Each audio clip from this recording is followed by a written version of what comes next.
If we are ready to begin again, I would like to proudly introduce Max Valenčič from Schum Journal, a huge rising star in psychoanalytical thought, and is someone that we are really proud to have working with us. I think today you're going to get if you don't know already, you're going to get a brief overview and an introduction to the research that they are working on, which has a lot to do with the Lacanian and post-Lacanian discourse on psychosis and neurosis, which I think is going to play in later and make a really nice connection with the whole concept of subjectivity and computation. So if I can invite to the floor, Max, please. Thank you so much. The title of my talk is Psychosis versus Neurosis, and why this is philosophically important, and let's see where this goes. It's my contention that acceleration is philosophy, and especially Nick Land's version successfully solved the problem of psychosis in the domain of psychoanalysis. The psychotic position is perpetually overcoded because no one is allowed to speak from it, write from it in an immanent way, or even have access to it.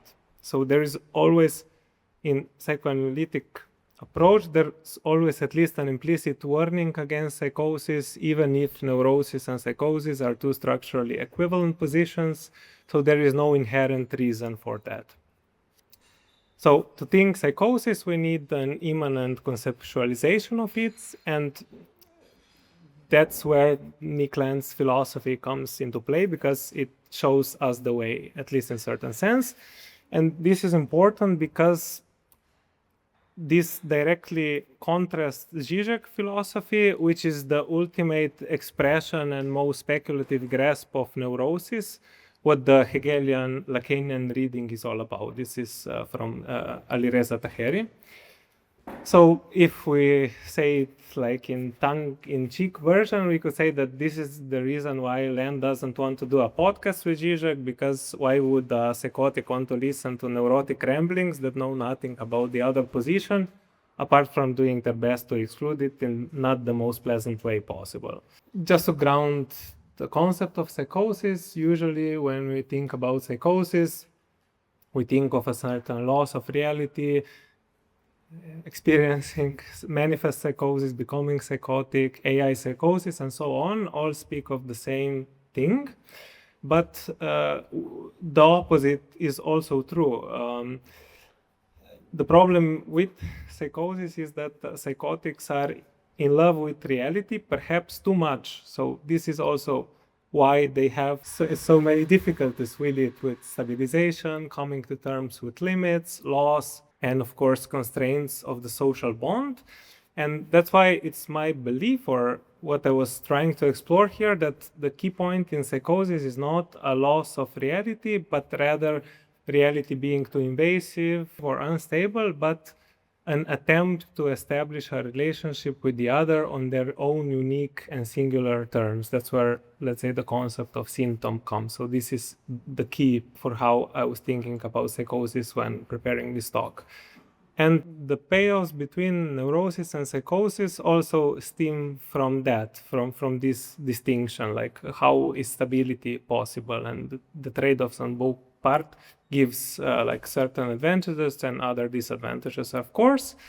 And why is this significant? Because in neurosis, the relationship with the other is established through a third term, the name of the father, or the paternal metaphor, which delimits and constrains relationship for the subject. The subject has to come to terms with this fact, with the reality of symbolic mediation, castration, and the loss that comes with it, and that will determine the confines of their world.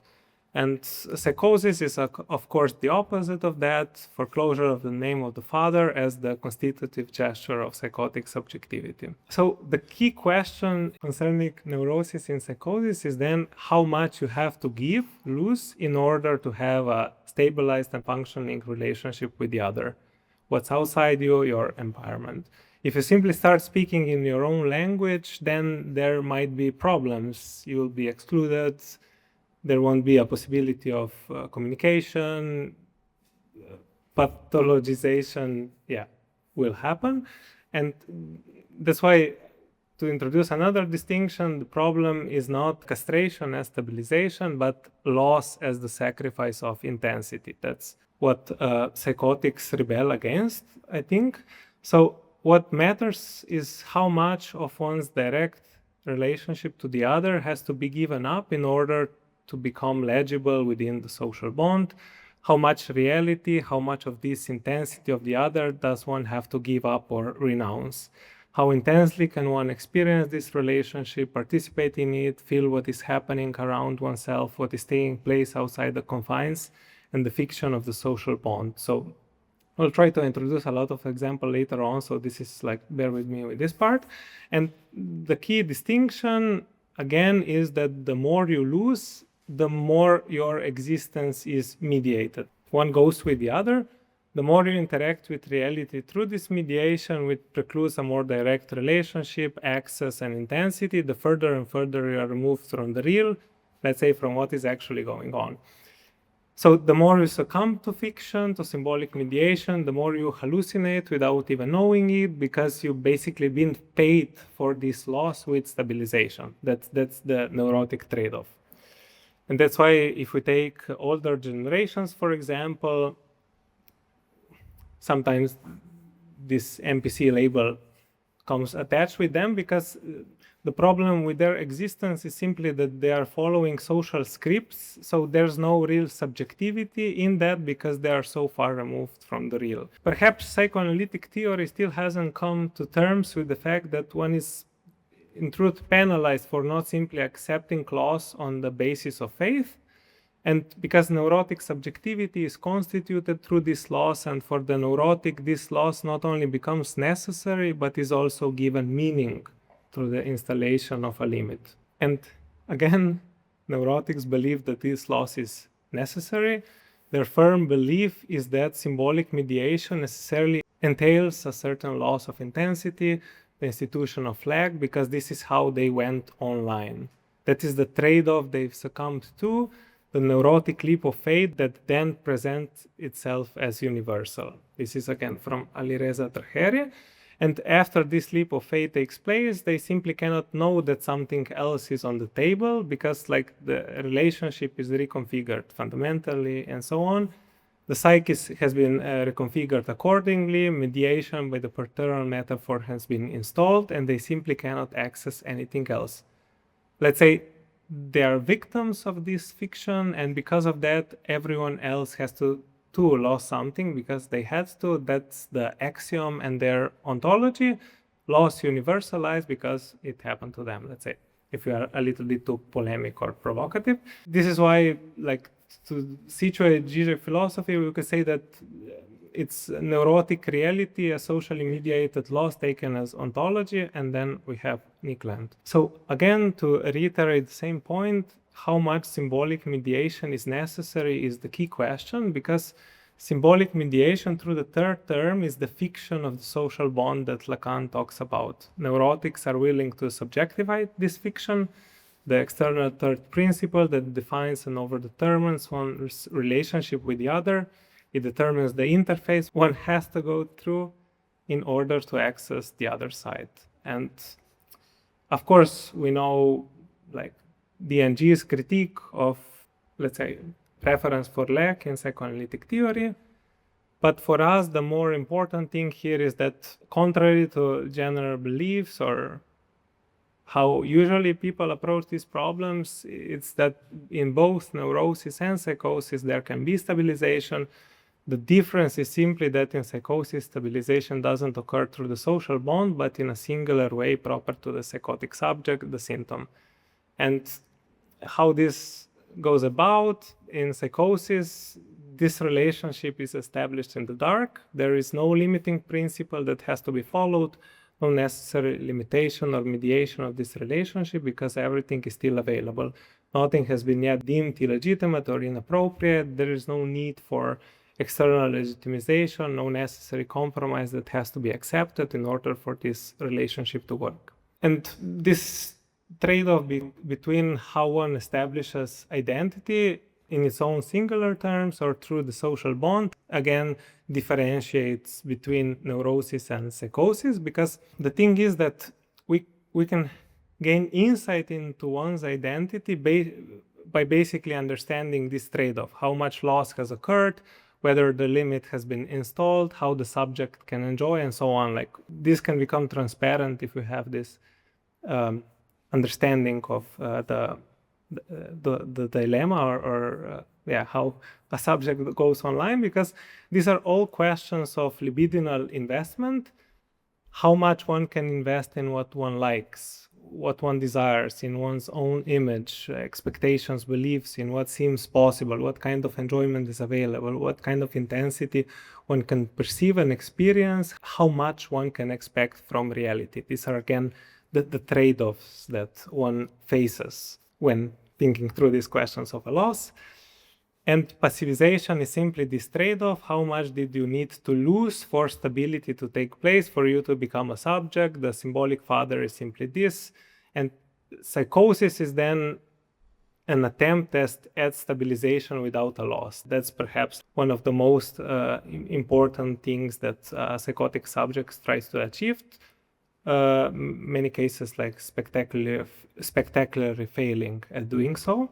Now I will try to be increasingly concrete. So hopefully now it will be, now we can have fun. But that's why this trade-off is also like a clear discriminator, or like the clear way to like determine, or it gives us one path or one sense of like determining what's radical and what's not, because of course, within this configuration, what's radical is simply what hasn't been passivized, what has not experienced this loss, but where something meaningful has nonetheless occurred, where stabilization is possible and this new relationship can take place.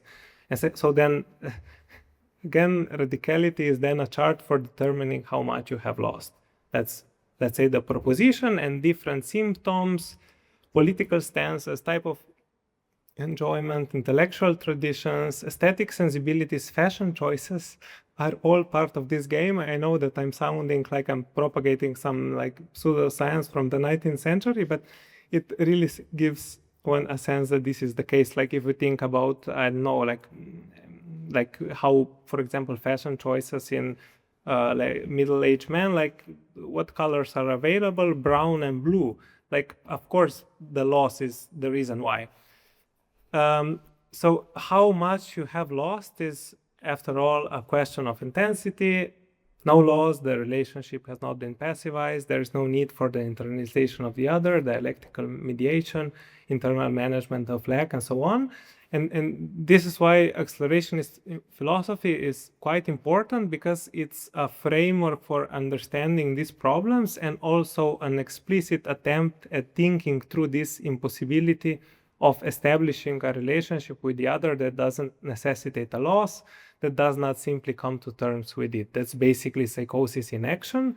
Whereas in neurosis, there is not only the expectation of a loss, but also a meaning that is gained through it. That's why, like, if you take Alireza Taheri, there's meaning that comes with a loss in neurosis. And this is why neurosis will always be structurally more conservative than psychosis, regardless of Zizek, hocus pocus, or abracadabra spells at us. Now, finally, we can relax and start actually like gaining proper traction at what I'm said. Unfortunately, I didn't find the right image, but basically like in the boxing match between Jake Paul and Anthony Joshua, Jake Paul was trying to put a spell on Anthony Joshua by doing these Manson type faces, but this doesn't really capture it. The key point is simply that in psychoanalysis we have a situation where psychosis is one of the potential subjective positions in relation to the other, desire, law, and jouissance, but at the same time it's always measured against neurosis. Not only that, it's almost always presented in negative terms as an impossible position, fool's gold, and so on. This is what Taheri says us, a child has psychotic subjectivity, it's fool's gold, an impossible position. And this is the reason why psychotic position is excluded from existence, because as it will become clear later on, the constitution of neurotic subjectivity requires its rejection. That's another important point. And this is a rejection of having it all, of retaining direct access to the other, which is precisely what is lost in neurosis. The distinction comes from the problem of access, enjoyment, participation in the social bond, what I already said, because the psychotic position is this one. Having it all through the foreclosure of the name of the father at the cost of not having anything. That's why it's fool's gold. An impossible position. And this leads to not being able or refusing to come to terms with castration, not being able to participate in the symbolic other in the same way, not being signified or represented by the social bond. And this is how Lacan says it, it's existence at the level of existence. Neurosis, of course, is the opposite. Through these laws, the subject gains access to the other. It's the dialectic of losing something and gaining something in return, becoming a symbolic subject. So this is the key difference. And that's why I try to playfully put it in this way, that there are two people in the world, those who have lost something and those who haven't. And of course, the latter ones are psychotics. And that's why the neurotic objection to psychotics is, of course, you cannot have it all. That's the neurotic assertion against psychotics. Or as Nick Land liked to say, artists, those savage beasts that can't get enough of too much. So this is the epitome of psychotic response. Neurosis responds to this success with balance, measurement, authority, mediation, participation through a social bond. A certain loss is necessary. This is good for neurotics because when one comes to terms with castration, with losing something, they're also able to castrate the other in return. If I can't have it all, no one can. That's the expression. Not only that, having it all becomes an impossibility, a phantasmatic exception, the primal father, and therefore an inherently suspicious position whenever anyone seems to occupy it. And as I already hinted at, this is why neurotics are so good at checking authority on some level. That is all they do. They're so fundamentally suspicious on anyone who seems to play the game too much by their own rules, anyone for whom authority does not seem to apply in the same way. The easiest way to find this limitation in neurosis is how people who gain money cannot really spend it because the limitation is so apparent, and then they have to spend 200,000 euros for a car because that's the most they can buy themselves with money because their relationship with the other has no intensity. So this is a correlate of this fact. Because psychosis is structural impossibility, this leads to neurotics being especially against psychotics.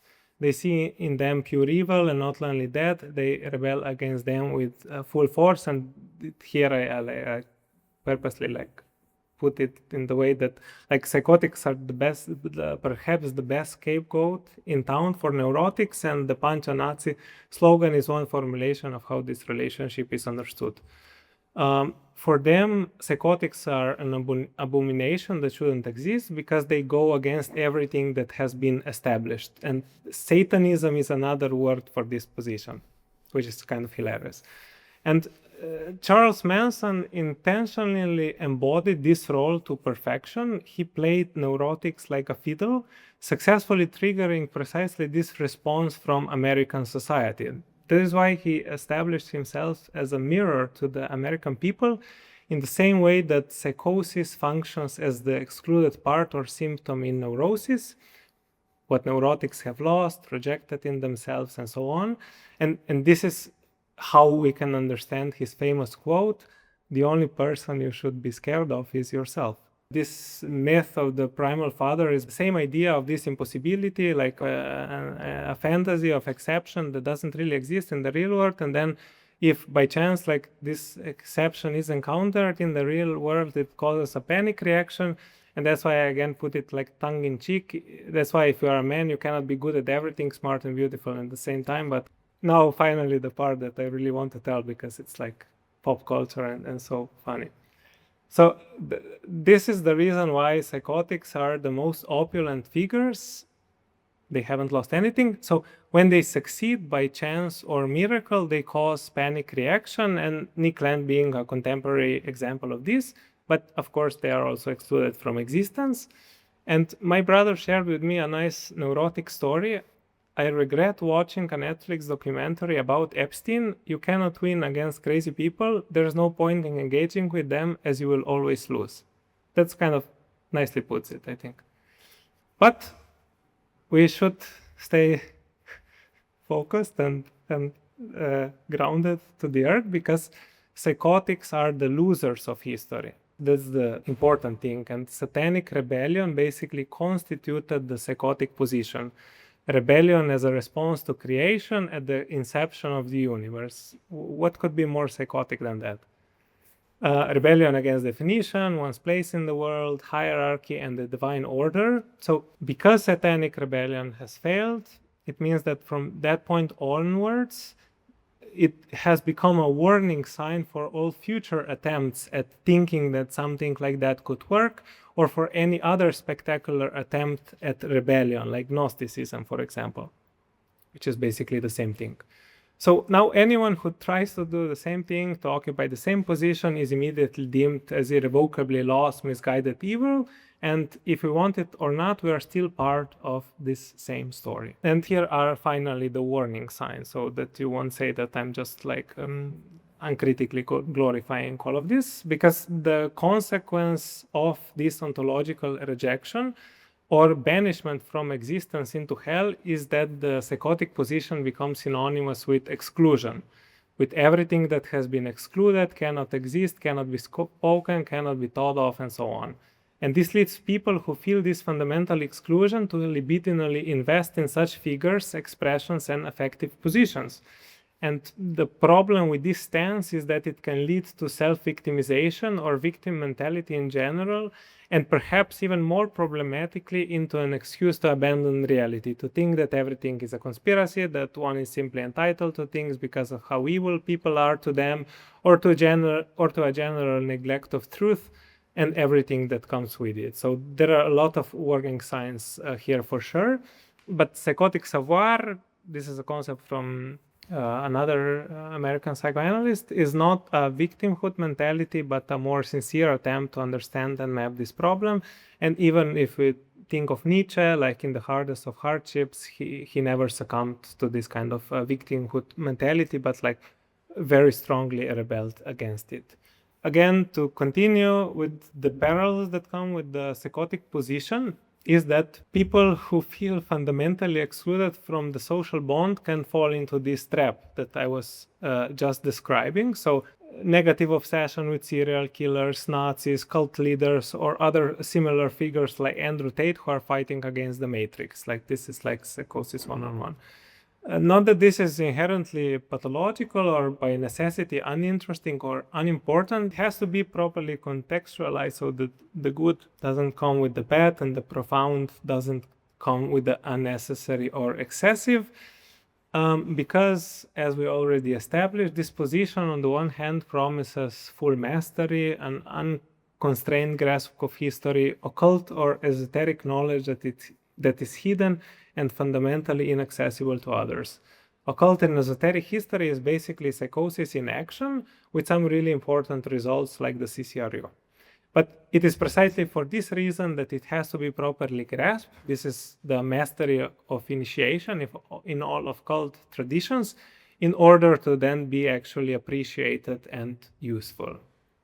And it's safe to say that a lot of psychoanalysts don't really tap into this territory, even if, let's say, Freud was influenced by Jewish Kabbalah, and we know a lot about Jung's interest too. But Jung is, of course, excluded. Let me now give you some additional figures who speak of the psychotic arts and of the same logic that I've been discussing. Sauron in The Lord of the Rings is a very nice example, because he is the master of deceit, manipulation, illusion, giving you what you want, what you most desire, because this is the neurotic weakness, what they have renounced, what they do not have, what they have to repress. So, of course, Galadriel is weak for Sauron, and the same is true for Grimes. Her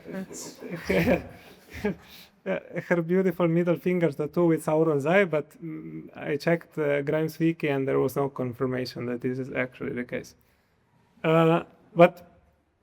So another example, the Sith in Star Wars. Unfortunately, I cannot do the Emperor Palpatine voice, but the dark side of the force is a pathway to many abilities some consider to be unnatural.